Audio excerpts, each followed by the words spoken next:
The Prince, by Niccolò Machiavelli, Part 3. Chapter 19. That we must avoid being despised and hated. But as I have now spoken of the most important of the qualities in question, I will now deal briefly with the rest on the general principle, that the prince must, as already stated, avoid those things which will make him hated or despised. And whenever he succeeds in this, he will have done his part, and will find no danger in other vices. He will chiefly become hated, as I said, by being rapacious, and usurping the property and women of his subjects, which he must abstain from doing, and whenever one does not attack the property or honor of the generality of men, they will live contented, and one will only have to combat the ambition of a few, who can be easily held in check in many ways.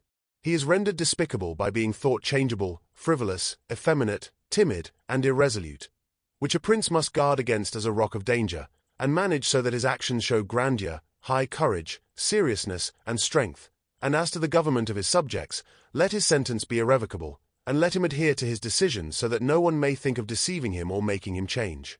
The prince who creates such an opinion of himself gets a great reputation, and it is very difficult to conspire against one who has a great reputation, and he will not easily be attacked, so long as it is known that he is esteemed and reverenced by his subjects.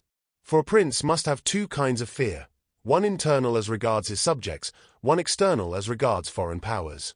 From the latter he can defend himself with good arms and good friends, and he will always have good friends if he has good arms, and internal matters will always remain quiet if they are not perturbed by conspiracy, and even if external powers sought to foment one, if he has ruled and lived as I have described, he will always, if he stands firm, be able to sustain every shock, as I have shown that Nobis the Spartan did.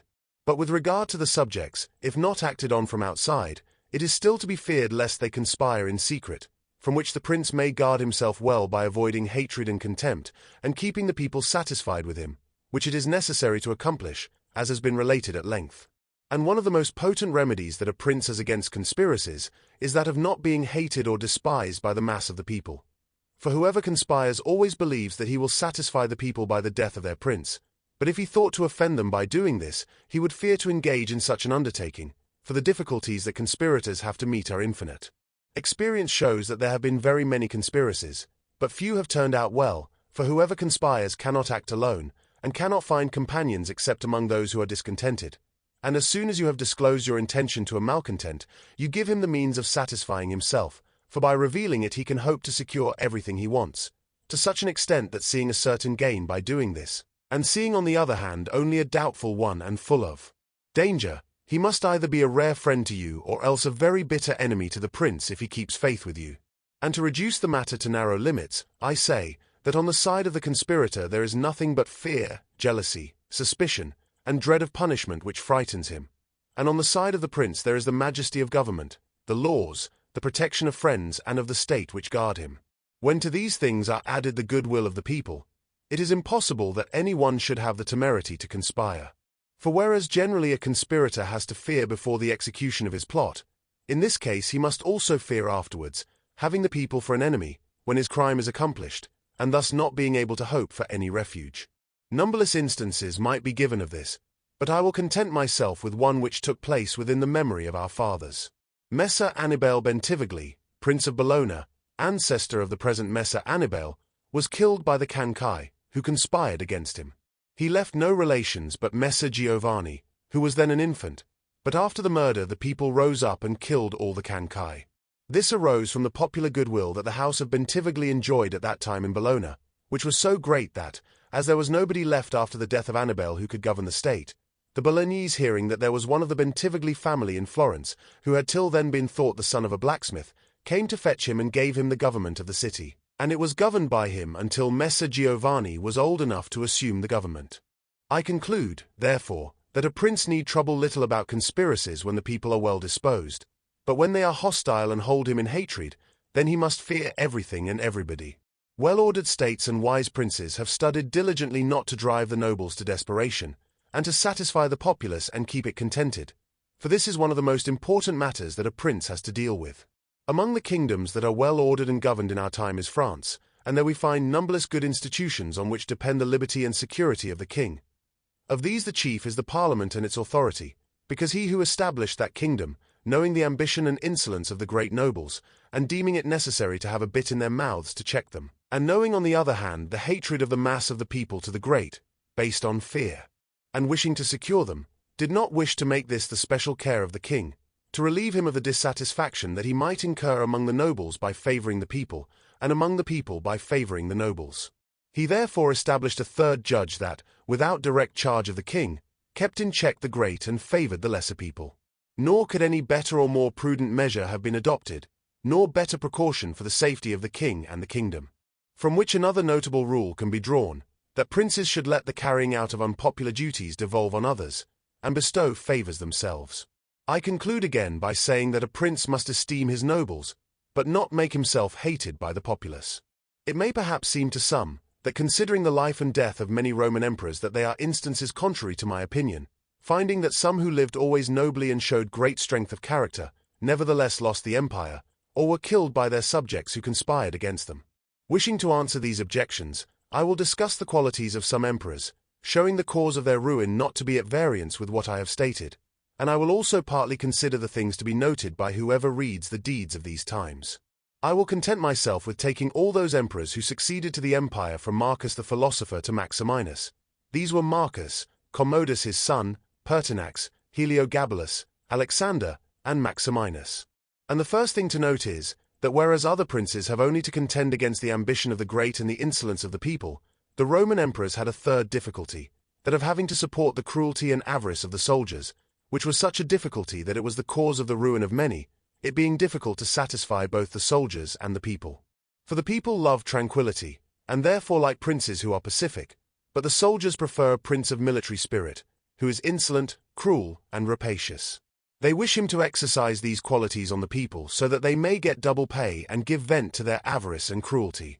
Thus it came about that those emperors who, by nature or art, had not such a reputation as could keep both parties in check, invariably were ruined, and the greater number of them who were raised to the empire being new men, knowing the difficulties of these two opposite dispositions, confined themselves to satisfying the soldiers, and thought little of injuring the people. This choice was necessary, princes not being able to avoid being hated by someone. They must first try not to be hated by the mass of the people. If they cannot accomplish this, they must use every means to escape the hatred of the most powerful parties. And therefore these emperors, who being new men had need of extraordinary favors, adhered to the soldiers more willingly than to the people. Whether this, however, was of use to them or not, depended on whether the prince knew how to maintain his reputation with them. From these causes it resulted that Marcus, Pertinax, and Alexander, being all of modest life, lovers of justice, enemies of cruelty, humane and benign, had all a sad ending except Marcus. Marcus alone lived and died in honor, because he succeeded to the empire by hereditary right and did not owe it either to the soldiers or to the people. Besides which, possessing many virtues which made him revered, he kept both parties in their place as long as he lived and was never either hated or despised. But Pertinax was created emperor against the will of the soldiers, who being accustomed to live licentiously under Commodus, could not put up with the honest life to which Pertinax wished to limit them, so that having made himself hated, and to this contempt being added because he was old, he was ruined at the very beginning of his administration. Whence it may be seen that hatred is gained as much by good works as by evil, and therefore, as I said before, a prince who wishes to maintain the state is often forced to do evil, for when that party, whether populace, soldiery, or nobles, whichever it be that you consider necessary to you for keeping your position, is corrupt, you must follow its humor and satisfy it, and in that case good works will be inimical to you.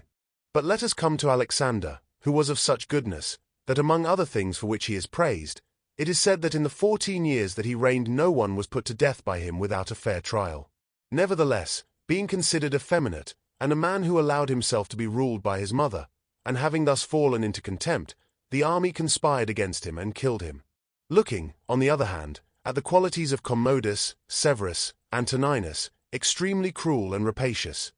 To satisfy the soldiers there was no injury which they would not inflict on the people, and all except Severus ended badly. Severus, however, had such abilities that by maintaining the soldiers friendly to him, he was able to reign happily, although he oppressed the people, for his virtues made him so admirable in the sight both of the soldiers and the people that the latter were, as it were, astonished and stupefied, while the former were respectful and contented. As the deeds of this ruler were great for a new prince, I will briefly show how well he could use the qualities of the fox and the lion, whose natures, as I said before, it is necessary for a prince to imitate. Knowing the sloth of the Emperor Julian, Severus, who was leader of the army in Slavonia, persuaded the troops that it would be well to go to Rome to avenge the death of Pertinax, who had been slain by the imperial guard, and under this pretext, without revealing his aspirations to the throne, marched with his army to Rome and was in Italy before his design was known. On his arrival in Rome, the Senate elected him emperor through fear, and Julian died. There remained after this beginning two difficulties to be faced by Severus before he could obtain the whole control of the empire. One in Asia, where Nigrinus, head of the Asiatic armies, had declared himself emperor, the other in the west from Albinus, who also aspired to the empire. And as he judged it dangerous to show himself hostile to both, he decided to attack Nigrinus and deceive Albinus, to whom he wrote that having been elected emperor by the Senate he wished to share that dignity with him. He sent him the title of Caesar and, by deliberation of the Senate, he was declared his colleague, all of which was accepted as true by Albinus. But when Severus had defeated and killed Nigrinus, and pacified things in the east, he returned to Rome and charged Albinus in the Senate with having, unmindful of the benefits received from him, traitorously sought to assassinate him, and stated that he was therefore obliged to go and punish his ingratitude. He then went to France to meet him, and there deprived him of both his position and his life. Whoever examines in detail the actions of Severus will find him to have been a very ferocious lion and an extremely astute fox, and will see him to have been feared and respected by all and not hated by the army, and will not be surprised that he, a new man, should have been able to hold the empire so well, since his great reputation defended him always from that hatred that his rapacity might have produced in the people. But Antoninus his son was also a man of great ability, and possessed qualities that rendered him admirable in the sight of the people and also made him popular with the soldiers, for he was a military man, capable of enduring the most extreme hardships, disdainful of delicate food, and every other luxury, which made him loved by all the armies. However, his ferocity and cruelty were so great and unheard of, through his having, after executing many private individuals, caused a large part of the population of Rome and all that of Alexandria to be killed, that he became hated by all the world and began to be feared by those about him to such an extent that he was finally killed by a centurion in the midst of his army. Whence it is to be noted that this kind of death, which proceeds from the deliberate action of a determined man, cannot be avoided by princes, since anyone who does not fear death himself can inflict it. But a prince need not fear much on this account, as such actions are extremely rare.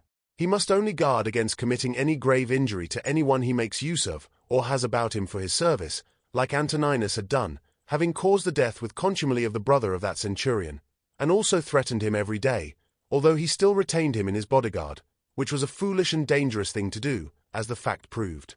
But let us come to Commodus, who might easily have kept the empire, having succeeded to it by heredity, being the son of Marcus, and it would have sufficed for him to follow in the steps of his father to have satisfied both the people and the soldiers. But being of a cruel and bestial disposition, in order to be able to exercise his rapacity on the people, he sought to amuse the soldiers and render them licentious. On the other hand, by not maintaining his dignity, by often descending into the theatre to fight with gladiators and committing other contemptible actions, little worthy of the imperial dignity, he became despicable in the eyes of the soldiers, and being hated on the one hand and despised on the other, he was conspired against and killed.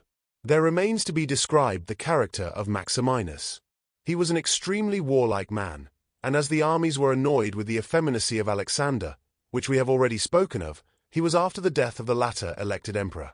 He did not enjoy it for long, as two things made him hated and despised. The one his base origin, as he had been a shepherd in Thrace, which was generally known and caused great disdain on all sides. The other, because he had at the commencement of his rule deferred going to Rome to take possession of the imperial seat, and had obtained a reputation for great cruelty, having through his prefects in Rome and other parts of the empire committed many acts of cruelty. The whole world being thus moved by indignation for the baseness of his blood, and also by the hatred caused by fear of his ferocity, he was conspired against first by Africa and afterwards by the Senate and all the people of Rome and Italy. His own army also joined them, for besieging Aquileia and finding it difficult to take, they became enraged at his cruelty, and seeing that he had so many enemies, they feared him less and put him to death. I will not speak of Heliogabalus, of Macrinus, or Julian, who being entirely contemptible were immediately suppressed, but I will come to the conclusion of this discourse by saying that the princes of our time have less difficulty than these of being obliged to satisfy in an extraordinary degree their soldiers in their states, for although they must have a certain consideration for them, yet it is soon settled. For none of these princes have armies that are inextricably bound up with the administration of the government and the rule of their provinces, as were the armies of the Roman Empire. And therefore, if it was then necessary to satisfy the soldiers rather than the people, it was because the soldiers could do more than the people. Now, it is more necessary to all princes, except the Turk and the Soldan, to satisfy the people than the soldiers, for the people can do more than the soldiers. I except the Turk, because he always keeps about him 12,000 infantry and 15,000 cavalry, on which depend the security and strength of his kingdom, and it is necessary for him to postpone every other consideration of the people to keep them friendly. It is the same with the kingdom of the Soldan, which being entirely in the hands of the soldiers, he is bound to keep their friendship regardless of the people. And it is to be noted that this state of the Soldan is different from that of all other princes, being similar to the Christian pontificate, which cannot be called either a hereditary kingdom or a new one, for the sons of the dead prince are not his heirs, but he who is elected to that position by those who have authority. And as this order is ancient, it cannot be called a new kingdom, there being none of these difficulties which exist in new ones. As although the prince is new, the rules of that state are old and arranged to receive him as if he were their hereditary lord. But returning to our matter, I say that whoever studies the preceding argument will see that either hatred or contempt were the causes of the ruin of the emperors named, and will also observe how it came about that, some of them acting in one way and some in another. In both ways there were some who had a fortunate and others an unfortunate ending. As Pertinax and Alexander were both new rulers, it was useless and injurious for them to try and imitate Marcus, who was a hereditary prince, and similarly with Caracalla, Commodus, and Maximinus it was pernicious for them to imitate Severus, as they had not sufficient ability to follow in his footsteps.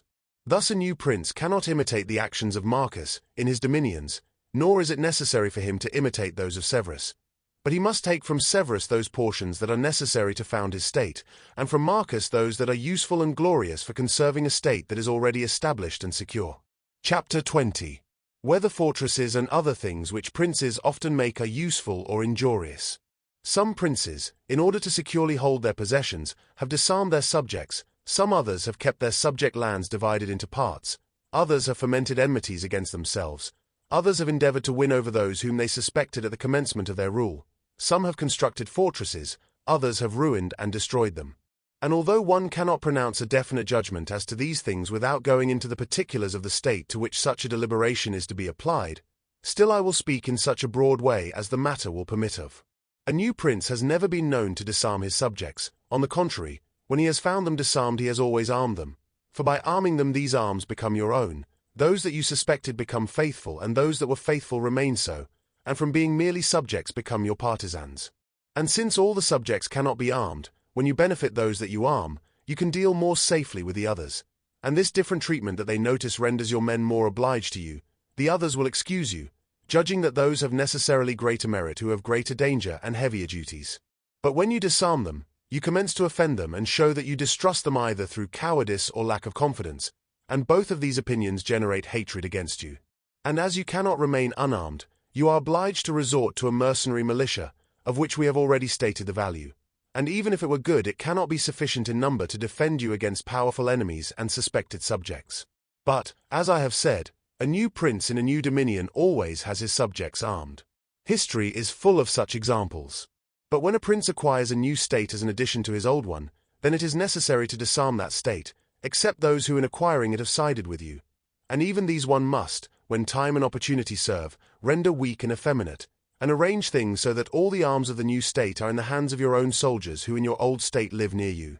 Our forefathers and those who were esteemed wise used to say that it was necessary to hold Pistoia by means of Factius and Pisa with fortresses, and for this purpose they fomented differences among their subjects in some town in order to possess it more easily. This, in those days when Italy was fairly divided, was doubtless well done, but does not seem to me to be a good precept for the present time, for I do not believe that the divisions thus created ever do any good. On the contrary, it is certain that when the enemy approaches, the cities thus divided will be at once lost, for the weaker faction will always side with the enemy and the other will not be able to stand. The Venetians, actuated, I believe, by the aforesaid motives, cherished the Guelph and Ghibelline factions in the cities subject to them, and although they never allowed them to come to bloodshed, they yet encouraged these differences among them, so that the citizens, being occupied in their own quarrels, might not act against them. This, however, did not avail them anything, as was seen when, after the defeat of Vaila, a part of those subjects immediately took courage and took from them the whole state. Such methods, besides, argue weakness in a prince, for in a strong government such dissensions will never be permitted. They are profitable only in time of peace, as by means of them it is easy to manage one's subjects, but when it comes to war, the fallacy of such a policy is at once shown. Without doubt, princes become great when they overcome difficulties and opposition, and therefore fortune, especially when it wants to render a new prince great, who has greater need of gaining a great reputation than a hereditary prince, raises up enemies and compels him to undertake wars against them, so that he may have cause to overcome them, and thus raise himself higher by means of that ladder which his enemies have brought him. There are many who think, therefore, that a wise prince ought, when he has the chance, to foment astutely some enmity, so that by suppressing it he will augment his greatness. Princes, and especially new ones, have found more faith and more usefulness in those men, whom at the beginning of their power they regarded with suspicion, than in those they at first confided in. Pandolfo Petrucci, Prince of Siena, governed his state more by those whom he suspected than by others. But of this we cannot speak at large, as it varies according to the subject. I will merely say that these men who at the beginning of a new government were enemies, if they are of a kind to need support to maintain their position, can be very easily gained by the prince, and they are the more compelled to serve him faithfully as they know they must by their deeds cancel the bad opinion previously held of them, and thus the prince will always derive greater help from them than from those who, serving him with greater security, neglect his interest.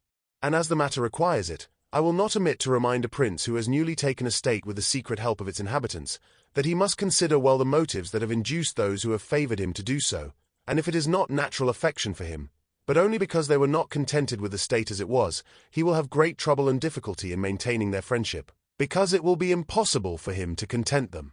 And on well examining the cause of this in the examples drawn from ancient and modern times, it will be seen that it is much easier to gain the friendship of those men who were contented with the previous condition and were therefore at first enemies, than that of those who, not being contented, became his friends and helped him to occupy it.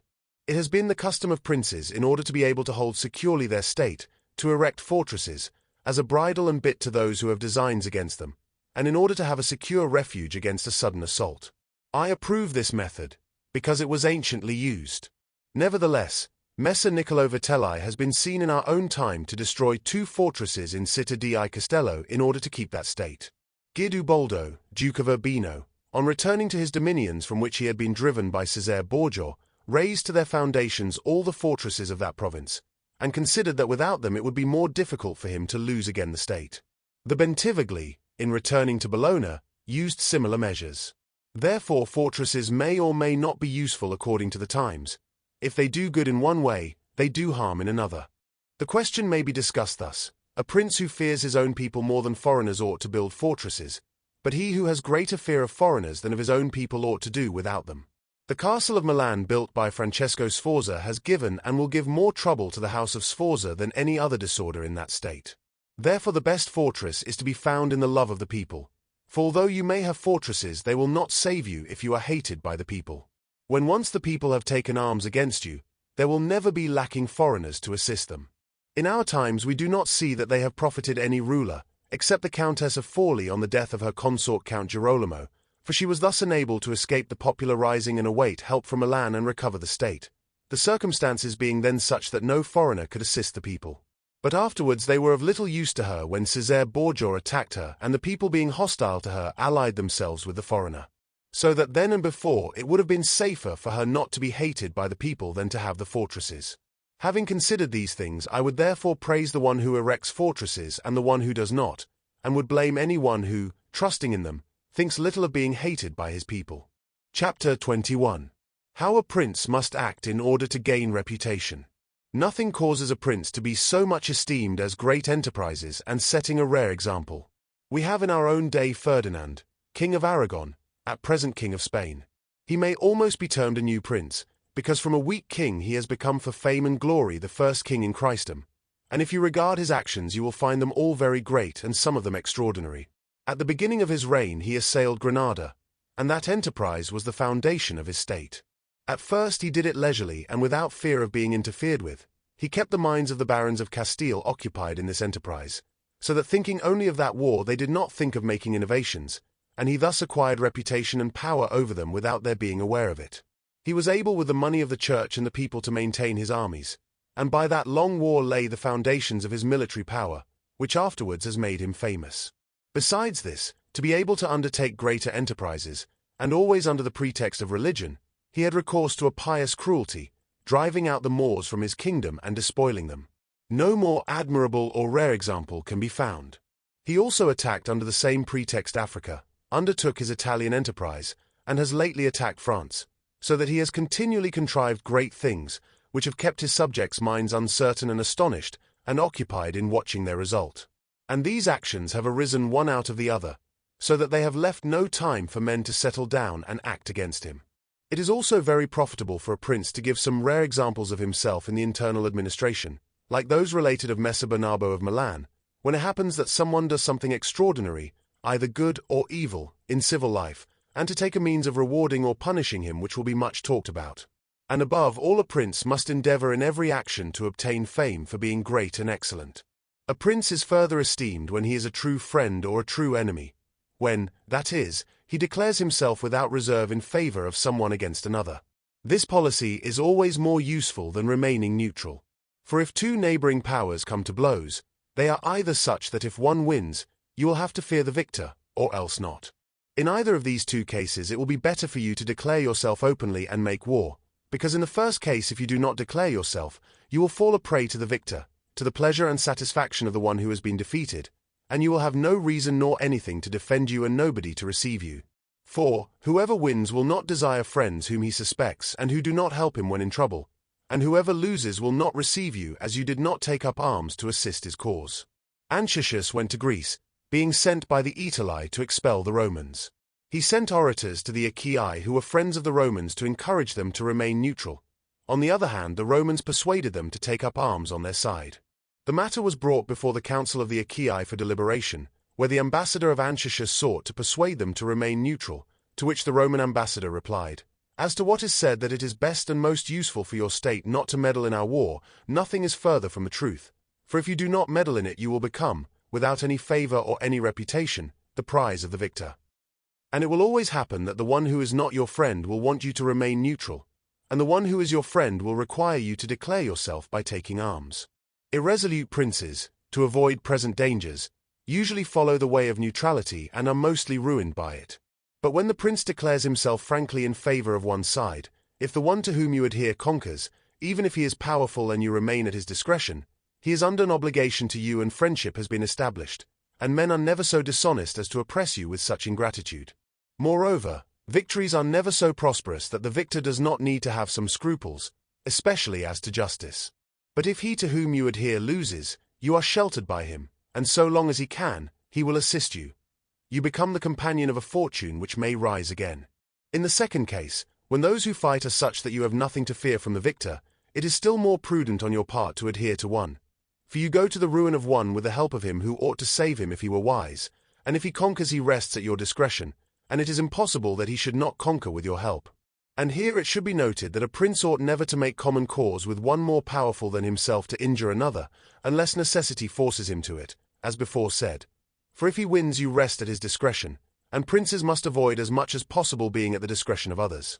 The Venetians united with France against the Duke of Milan, although they could have avoided that union, and from it resulted their own ruin. But when one cannot avoid it, as happened to the Florentines when the Pope and Spain went with their armies to attack Lombardy, then the prince ought to join for the above reasons. Let no state believe that it can follow a secure policy, rather let it think that all are doubtful. This is found in the nature of things, that one never tries to avoid one difficulty without running into another, but prudence consists in being able to know the nature of the difficulties, and taking the least harmful as good. A prince must also show himself a lover of merit, and honor those who excel in every art. Moreover, he must encourage his citizens to follow their callings quietly, whether in commerce or agriculture, or any other trade that men follow, so that this one shall not refrain from improving his possessions through fear that they may be taken from him, and that one from starting a trade for fear of taxes. But he should offer rewards to whoever does these things, and to whoever seeks in any way to improve his city or state. Besides this, he ought, at convenient seasons of the year, to keep the people occupied with festivals and spectacles. And as every city is divided either into trades or into classes, he ought to pay attention to all these things, mingle with them from time to time, and give them an example of his humanity and magnificence, always holding firm, however, the majesty of his dignity, which must never be allowed to fan in anything whatever. Chapter 22. Of the Secretaries of Princes. The choice of a prince's ministers is a matter of no little importance. They are either good or not according to the prudence of the prince. The first impression that one gets of a ruler and of his brains is from seeing the men that he has about him. When they are competent and faithful, one can always consider him wise, as he has been able to recognize their ability and keep them faithful. But when they are the reverse, one can always form an unfavorable opinion of him, because the first mistake that he makes is in making this choice. There was nobody who knew Messer Antonio di Venafro as the minister of Pandolfo Petrucci, Prince of Siena, who did not consider Pandolfo to be a very prudent man, having him for his minister. There are three different kinds of brains. The one understands things unassisted, the other understands things when shown by others, the third understands neither alone nor with the explanations of others. The first kind is most excellent, the second also excellent, but the third useless. It is therefore evident that if Pandolfo was not of the first kind, he was at any rate of the second. For every time that one has the judgment to know the good and evil that any one does or says, even if he has no invention, yet he recognizes the bad and good works of his minister and corrects the one and supports the other, and the minister cannot hope to deceive him and therefore remains good. For a prince to be able to know a minister, there is this method which never fails. When you see the minister think more of himself than of you, and in all his actions seek his own profit, such a man will never be a good minister, and you can never rely on him. For whoever has in hand the state of another must never think of himself but of the prince, and not call to mind anything but what relates to him. And, on the other hand, the prince, in order to retain his fidelity, ought to think of his minister, honoring and enriching him, doing him kindnesses, and conferring on him honors and giving him responsible tasks, so that the great honors and riches bestowed on him cause him not to desire other honors and riches, and the tasks he has to fulfill make him fearful of changes, knowing that he could not execute them without the prince. When princes and their ministers stand in this relation to each other, they can rely the one upon the other. When it is otherwise, the end is always injurious either for one or the other of them. Chapter 23. How Flatterers Must be Shunned. I must not omit an important subject, and a mistake which princes can with difficulty avoid, if they are not very prudent, or if they do not make a good choice. And this is with regard to flatterers, of which courts are full, because men take such pleasure in their own things and deceive themselves about them that they can with difficulty guard against this plague, and by wishing to guard against it they run the risk of becoming contemptible. Because there is no other way of guarding oneself against flattery than by letting men understand that they will not offend you by speaking the truth. But when every one can tell you the truth, you lose their respect. A prudent prince must therefore take a third course, by choosing in his state wise men, and giving these alone full liberty to speak the truth to him, but only of those things that he asks and of nothing else. But he must ask them about everything and hear their opinion, and afterwards deliberate by himself in his own way, and in these councils and with each of these men comport himself so that every one may see that the more freely he speaks, the more he will be acceptable. Outside these he should listen to no one, go about the matter deliberately, and be determined in his decisions. Whoever acts otherwise either acts precipitately through flattery or else changes often through the variety of opinions, from which it happens that he is little esteemed. I will give a modern instance of this. Luca, a follower of Maximilian, the present emperor, speaking of his majesty, said that he never took counsel with anybody, and yet that he never did anything as he wished. This arose from his following the contrary method to the aforesaid. As the emperor is a secret man, he does not communicate his designs to any one or take anyone's advice, but as on putting them into effect they begin to be known and discovered, they begin to be opposed by those he has about him, and he is easily diverted from his purpose. Hence it comes to pass that what he does one day he undoes the next. No one ever understands what he wishes or intends to do, and no reliance is to be placed on his deliberations. A prince, therefore, ought always to take counsel, but only when he wishes, not when others wish. On the contrary, he ought to discourage absolutely attempts to advise him unless he asks it, but he ought to be a great asker, and a patient hearer of the truth about those things which he has inquired of. Indeed, if he finds that any one has scruples in telling him the truth, he should be angry. And since some think that a prince who gains the reputation of being prudent is so considered, not by his nature but by the good counselors he has about him, they are undoubtedly deceived.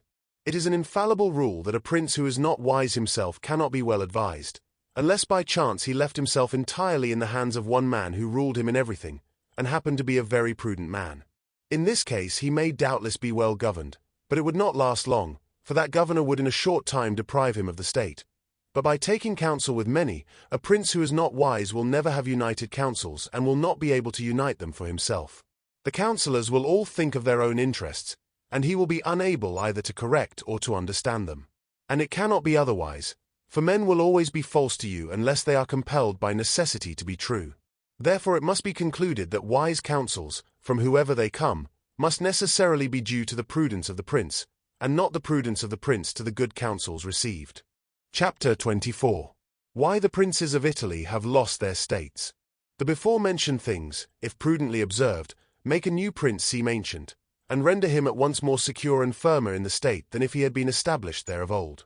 For a new prince is much more observed in his actions than a hereditary one, and when these are recognized as virtuous, he gains men more and they are more bound to him than if he were of the ancient blood. For men are much more taken by present than by past things, and when they find themselves well off in the present, they enjoy it and seek nothing more. On the contrary, they will do all they can to defend him, so long as the prince is not in other things wanting to himself. And thus he will have the double glory of having founded a new realm and adorned it and fortified it with good laws, good arms, good friends, and good examples. As he will have double shame who is born a prince and through want of prudence has lost it. And if one considers those rulers who have lost their position in Italy in our days, such as the King of Naples, the Duke of Milan and others, one will find in them first a common defect as to their arms, for the reasons discussed at length. Then we observe that some of them either had the people hostile to them, or that if the people were friendly they were not able to make sure of the nobility, for without these defects, states are not lost that have enough strength to be able to keep an army in the field. Philip of Macedon, not the father of Alexander the Great, but the one who was conquered by Titus Quintius, did not possess a great state compared to the greatness of Rome and Greece which assailed him, but being a military man and one who knew how to divert the people and make sure of the great, he was able to sustain the war against them for many years. And if at length he lost his power over several cities, he was still able to keep his kingdom. Therefore, those of our princes who had held their possessions for many years must not accuse fortune for having lost them, but rather their own negligence, for having never in quiet times considered that things might change, as it is a common fault of men not to reckon on storms, in fair weather. When adverse times came, they only thought of fleeing from them, instead of defending themselves, and hoped that the people, enraged by the insolence of the conquerors, would recall them. This measure, when others are wanting, is good. But it is very bad to have neglected the other remedies for that one, for nobody would desire to fall because he believed that he would then find someone to pick him up. This may or may not take place, and if it does, it is not with safety to you, as that defense is known to be cowardly and not to be depended on, and only those defenses are good, certain, and durable, which depend only on yourself and your own ability. Chapter 25. How much fortune can do in human affairs and how it may be opposed. It is not unknown to me how many have been and are of opinion that worldly events are so governed by fortune and by God, that men cannot by their prudence change them, and that on the contrary there is no remedy whatever, and for this they may judge it to be useless to toil much about them, but let things be ruled by chance. This opinion has been more believed in our day, from the great changes that have been seen, and are daily seen, beyond every human conjecture. When I think about them at times, I am partly inclined to share this opinion. Nevertheless, that our free will may not be altogether extinguished, I think it may be true that fortune is the ruler of half our actions, but that she allows the other half or a little less to be governed by us. I would compare her to an impetuous river that, when turbulent, inundates the plains, ruins trees and buildings, removes earth from this side and places it on the other. Every one flies before it, and everything yields to its fury without being able to oppose it. And yet though it is of such a kind, still when it is quiet, men can make provision against it by dams and banks, so that when it rises it will either go into a canal or its rush will not be so wild and dangerous. It happens similarly with fortune, which shows her power where no measures have been taken to resist her, and turns her fury where she knows that no dams or barriers have been made to hold her. And if you regard Italy, which has been the seat of these changes, and who has given the impulse to them, you will see her to be a country without dams or barriers of any kind. If she had been protected by proper measures, like Germany, Spain, and France, this inundation would not have caused the great changes that it has, or would not have happened at all. This must suffice as regards opposition to fortune in general. But limiting myself more to particular cases, I would point out how one sees a certain prince today fortunate and tomorrow ruined, without seeing that he has changed in character or otherwise. I believe this arises in the first place from the causes that we have already discussed at length. That is to say, because the prince who bases himself entirely on fortune is ruined when fortune varies. I also believe that he is happy whose mode of proceeding accords with the needs of the times, and similarly he is unfortunate whose mode of proceeding is opposed to the times. For one sees that men in those things which lead them to the aim that each one has in view, namely, glory and riches, proceed in various ways. One with circumspection, another with impetuosity, one by violence, another by cunning, one with patience, another with the reverse, and each by these diverse ways may arrive at his aim. One sees also two cautious men, one of whom succeeds in his designs, and the other not, and in the same way two men succeed equally by different methods, one being cautious, the other impetuous, which arises only from the nature of the times, which does or does not conform to their method of proceeding. From this results, as I have said, that two men, acting differently, attain the same effect, and of two others acting in the same way, one arrives at his good and not the other. From this depend also the changes in fortune, for if it happens that time and circumstances are favorable to one who acts with caution and prudence, he will be successful, but if time and circumstances change, he will be ruined, because he does not change his mode of proceeding.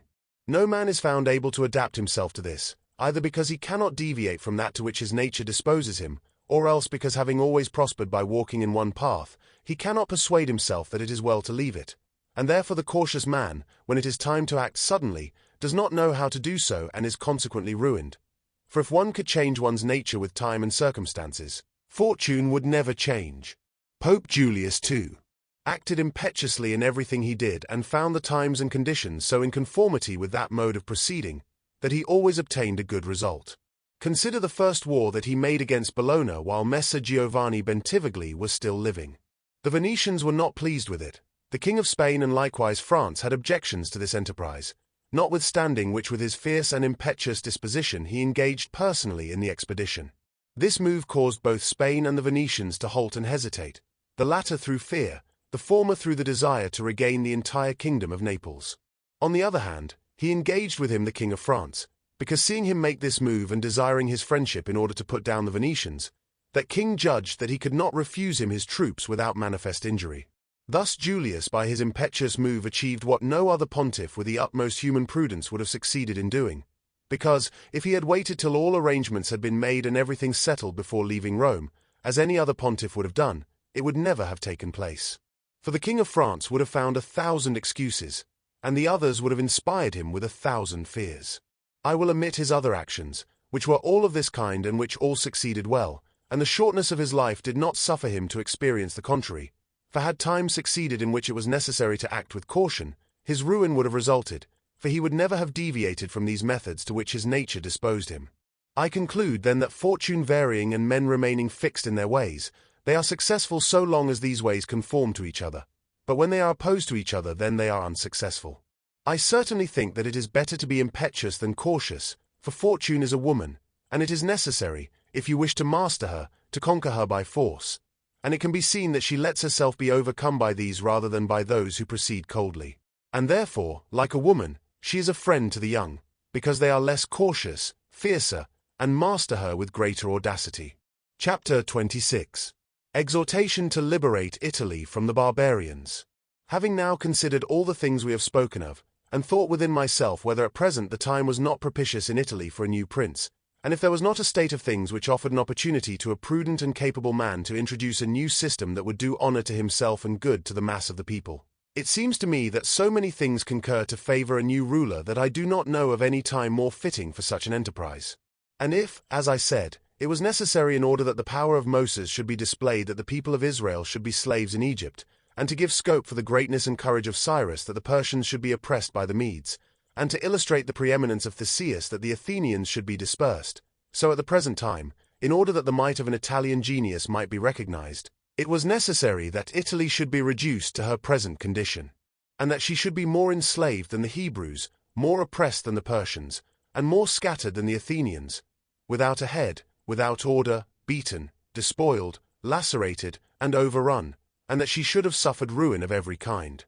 And although before now a spirit has been shown by some which gave hope that he might be appointed by God for her redemption, yet at the highest summit of his career he was thrown aside by fortune, so that now, almost lifeless, she awaits one who may heal her wounds and put a stop to the rapine and pillaging of Lombardy, to the rapacity and extortion in the kingdom and in Tuscany, and cure her of those sores which have long been festering. Behold how she prays God to send someone to redeem her from this barbarous cruelty and insolence. Behold her ready and willing to follow any standard if only there be someone to raise it.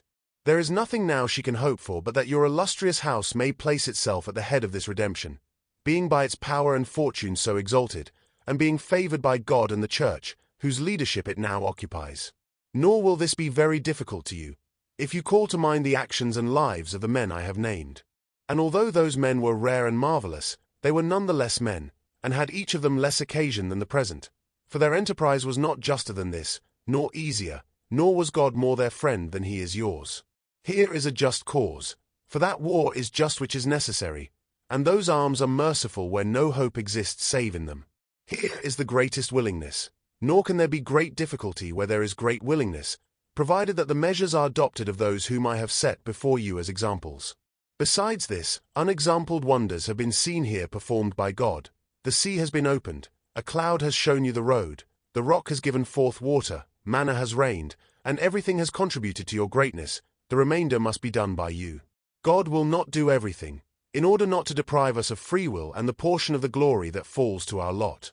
It is no marvel that none of the before-mentioned Italians have done that which it is to be hoped your illustrious house may do, and if in so many revolutions in Italy and so many warlike operations, it always seems as if the military capacity were extinct, this is because the ancient methods were not good, and no one has arisen who knew how to discover new ones. Nothing does so much honor to a newly arisen man than the new laws and measures which he introduces. These things, when they are well based and have greatness in them, render him revered and admired, and there is not lacking scope in Italy for the introduction of every kind. Here there is great virtue in the members, if it were not wanting in the heads. Look how in duels and in councils of a few the Italians are superior in strength, dexterity, and intelligence. But when it comes to armies they make a poor show, which proceeds entirely from the weakness of the leaders, for those that know are not obedient, and every one thinks that he knows, there being hitherto nobody who has raised himself so high both by valor and fortune as to make the others yield. Hence it comes about that in all this time, in all the wars waged during the last 20 years, whenever there has been an army entirely Italian it has always been a failure, as witness first Taro, then Alexandria, Capua, Genoa, Vela, Bologna, and Mestre. If your illustrious house, therefore, wishes to follow those great men who redeemed their countries, it is before all things necessary, as the true foundation of every undertaking, to provide yourself with your own forces, for you cannot have more faithful, or truer, and better soldiers. And although each one of them may be good, they will together become better when they see themselves commanded by their prince, and honored and supported by him. It is therefore necessary to prepare such forces in order to be able with Italian prowess to defend the country from foreigners. And although both the Swiss and Spanish infantry are deemed terrible, none the less they each have their defects, so that a third order might not only oppose them, but be confident of overcoming them. For the Spaniards cannot sustain the attack of cavalry, and the Swiss have to fear infantry which meets them with resolution equal to their own. From which it has resulted, as will be seen by experience, that the Spaniards cannot sustain the attack of French cavalry, and the Swiss are overthrown by Spanish infantry. And although a complete example of the latter has not been seen, yet an instance was furnished in the Battle of Ravenna, where the Spanish infantry attacked the German battalions, which observed the same order as the Swiss. The Spaniards, through their bodily agility and aided by their bucklers, had entered between and under their pikes and were in a position to attack them safely without the Germans being able to defend themselves, and if the cavalry had not charged them they would have utterly destroyed them. Knowing therefore the defects of both these kinds of infantry, a third kind can be created which can resist cavalry and need not fear infantry, and this will be done not by the creation of armies but by a change of system. And these are the things which, when newly introduced, give reputation and grandeur to a new prince. This opportunity must not, therefore, be allowed to pass, for letting Italy at length see her liberator. I cannot express the love with which he would be received in all those provinces which have suffered under these foreign invasions, with what thirst for vengeance, with what steadfast faith, with what love, with what grateful tears. What doors would be closed against him? What people would refuse him obedience? What envy could oppose him?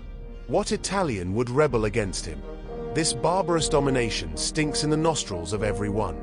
May your illustrious house therefore assume this task with that courage and those hopes which are inspired by a just cause, so that under its banner our fatherland may be raised up, and under its auspices be verified that saying of Petrarch, "Valor against fell wrath will take up arms, and be the combat quickly sped. For, sure, the ancient worth, that in Italians stirs the heart, is not yet dead."